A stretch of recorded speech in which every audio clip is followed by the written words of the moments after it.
O Tribunal de Justiça do Rio de Janeiro deu início à criação do primeiro centro especializado de atenção às vítimas do país. A medida cumpre uma resolução do Conselho Nacional de Justiça. A resolução foi aprovada em abril e altera o texto da Política Institucional do Poder Judiciário de Atenção e Apoio às Vítimas de Crimes e Atos Infracionais, instituída em 2018. A previsão é que os centros especializados sejam instalados nos principais fóruns dos tribunais brasileiros, como vai acontecer no Rio de Janeiro, e que sejam abertos canais de interlocução, especialmente com os movimentos de mães de vítimas de homicídios praticados por agentes públicos ou privados e que aguardam uma resposta do Judiciário. Um espaço de acolhimento onde ela poderá contar com profissionais que poderão dar todas as informações acerca do processo, o movimento, o andamento e também receber orientações de como proceder.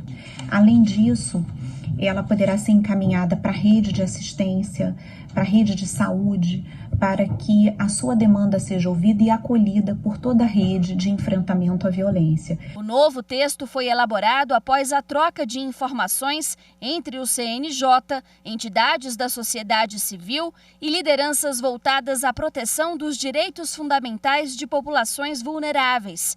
A resolução foi elaborada considerando a necessidade de se respeitar as diferenças de gênero, raça, classe e sexualidade. E para detalhar o assunto, eu converso agora ao vivo com a juíza Adriana Cruz, da 5ª Vara Criminal Federal do Rio de Janeiro, que é integrante do Observatório de Direitos Humanos do Conselho Nacional de Justiça. Inclusive, a proposta partiu da juíza Adriana Cruz nessa reunião do Observatório e o centro foi instalado no Rio de Janeiro, por isso a ideia, eu acho que começou no Rio de Janeiro, não foi por acaso, né? Adriana, boa tarde, seja muito bem-vinda, conta pra gente por que essa ideia, de onde surgiu a iniciativa.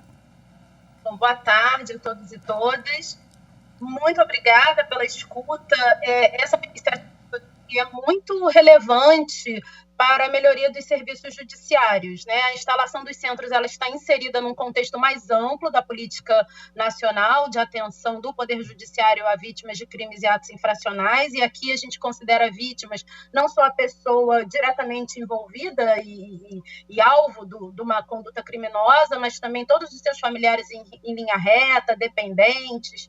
Então, é muito importante que nós tenhamos a compreensão de que quando um crime é praticado, um ato infracional é praticado, um universo muito mais amplo de pessoas é atingido, todo o seu núcleo familiar, todo o seu entorno, e o judiciário precisa dar atenção a essas pessoas. E a iniciativa surge exatamente em diálogo com esses grupos que estão organizados na sociedade civil. O Observatório de Direitos Humanos foi instituído com essa perspectiva de dialogar com a sociedade civil e identificar medidas que possam ser essenciais para um melhor atendimento. Adriana, não são somente as mães que foram vítimas de algum tipo de violência praticada pelo Estado, né? Nós temos também mães e pais e familiares de pessoas desaparecidas, também envolvem outros tipos de violência. Sim, na verdade, a Política Nacional de Atenção, o contexto no qual os centros de atenção, os centros especializados estão inseridos, a política ela se dirige a todas as pessoas vítimas de crimes, sejam praticados por agentes do Estado, sejam praticados por agentes privados. Evidentemente, a gente identifica uma maior vulnerabilidade por parte das pessoas que são vítimas de ações do próprio Estado, que deveria, ao invés de protegê-las, as coloca numa situação de extremo sofrimento. Então, a nossa responsabilidade, obviamente, se aumenta em relação a esse universo de pessoas. E crimes variados. Nós temos, infelizmente, especialmente aqui no Rio de Janeiro, não só no Rio de Janeiro, mas especialmente no Rio de Janeiro, uma realidade de muitas vítimas decorrentes de enfrentamentos com as forças policiais nas comunidades. Temos uma situação muito grave de desaparecimento forçado, a doutora Adriana Mello mencionou, ela fez uma pesquisa muito detalhada em relação ao desaparecimento forçado de meninas no Rio de Janeiro, então há desaparecimento de pessoas para fins de tráfico de pessoas, de tráfico de órgãos, crianças e adolescentes, então é um tema muito grave que o judiciário precisa estar atento para atender as demandas. Nós tivemos, ontem saiu o relatório o mapa da violência de 2020, de 2021, e ele nos traz aí a confirmação da série histórica de que mais de 77% das vítimas de homicídio no Brasil são pessoas negras. Nós temos, então, aí uma legião de mães, esposas, filhas, batendo as portas do judiciário, esperando uma resposta do Estado, e nós temos o dever constitucional e moral de dar uma resposta à altura. E esse centro já é uma resposta, né? Uma das respostas que o Poder Judiciário vem dando a todas essas questões e fazer valer também o que diz a lei maior do país, direitos e garantias fundamentais, né, Adriana? Exatamente. Na verdade, estamos engatinhando, né? A proposta foi apresentada, ela foi construída, isso é muito importante dizer, a partir da demanda das mães, né? Eu dialoguei muito com as mães, dialoguei com a doutora Adriana Mello, que vem conversando também com mães vítimas de desaparecimento forçado, conversei com a doutora Karen Luiz, que é a juíza do Tribunal do Júri no Rio Grande do Sul e que identifica no Tribunal do Júri... Desculpa a interrupção, mas o que elas mais sentiam falta? Qual era a maior carência do Poder Judiciário nessa escuta afetiva? O que elas trouxeram para você?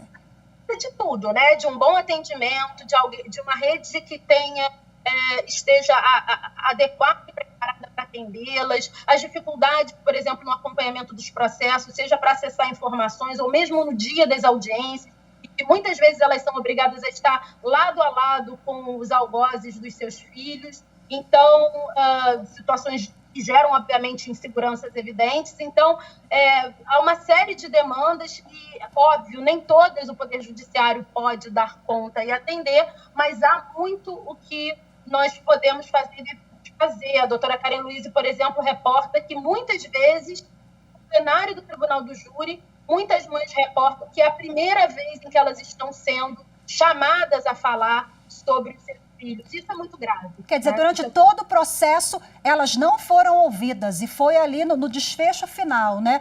O centro quer evitar justamente essa situação, quer dar voz a essas mães, a essas pessoas vítimas de violência, né, Adriana? Dar voz e dar suporte, né? Eu acho que é importante que a gente se estruture para isso. O Tribunal de Justiça, pioneiramente, sinalizou e já está se estruturando, e também é importante sinalizar, assim, a iniciativa louvável da presidência do Tribunal de Justiça de também construir os centros em diálogo com as mães. É importante que o Judiciário escute o seu usuário e preste o serviço, estruture os serviços em conformidade com as necessidades do seu usuário. Então, nesse caso especificamente, as vítimas de violência. E, assim, eu obviamente não falo pelo Conselho Nacional de Justiça, nem pelo meu tribunal, mas como membro do Observatório de Direitos Humanos, assim, eu faço chamado à magistratura brasileira para que se engaje na implementação da resolução e, principalmente, né, a direção dos tribunais para que implante, especialmente nos principais centros, né, que a implantação dos centros não se torne apenas pro forma, mas realmente um serviço efetivo e que atenda a população. Adriana Cruz, já está feito o convite para você voltar aqui e falar sobre a implantação mesmo, o funcionamento a pleno vapor do centro no Rio de Janeiro. Muito obrigada pela sua participação. Boa tarde para você. Boa tarde, muito obrigada.